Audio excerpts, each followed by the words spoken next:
मुलांना पोहणे शिकवताना वडिलांचा शेततळ्यात बुडून मृत्यू. धुळगाव येथील घटना. 3 मुलांसमोरच घटना. धुळगाव तालुका तासगाव येथे मुलांना पोहणे शिकवायला गेलेल्या वडिलांचा शेततळ्यात बुडून मृत्यू झाला आहे. 3 मुलांसमोरच वडिलांचा करुण अंत झाल्याची हृदयद्रावक घटना शनिवार दिनांक 16 मे रोजी दुपारी घडली आहे. वैभवसिंह विजयसिंह डुबल, वय वर्ष 32, राहणार धुळगाव असे मृताचे नाव आहे. घटनेची तासगाव पोलीस ठाण्यात नोंद झालेली आहे. वैभवसिंह हे शनिवारी सकाळी 11:30 वाजण्याच्या सुमारास त्यांची मुले स्वरांजली वय वर्ष 12, नेत्रांजली वय वर्ष 10, मुलगा समरजित वय वर्ष 8 यांना घेऊन घरामागे असणाऱ्या धबधबी माळा येथील शेततळ्यावर पोहणे शिकवण्यासाठी गेले होते. काही वेळ मुलांना पोहणे शिकवल्यानंतर वैभवसिंह तळ्याबाहेर आले.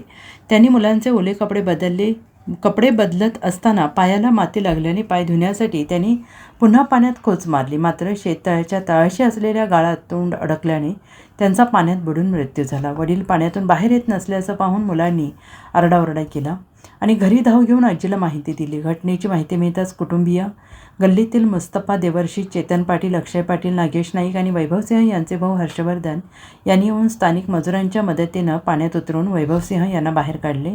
मात्र तोपर्यंत उशीर झाला होता. गाळात डोके अडकल्याने गुदमरून मृत्यू झाला होता. मिरज शासकीय रुग्णालयात उत्तरीय तपासणी करून मृतदेह नातेवाईकांच्या ताब्यात देण्यात आला. रात्री धुळगाव येथे शोकाकुल वातावरणात त्यांच्यावर अंत्यसंस्कार करण्यात आले. Bureau report, SPN Marathi, Dhulgaon.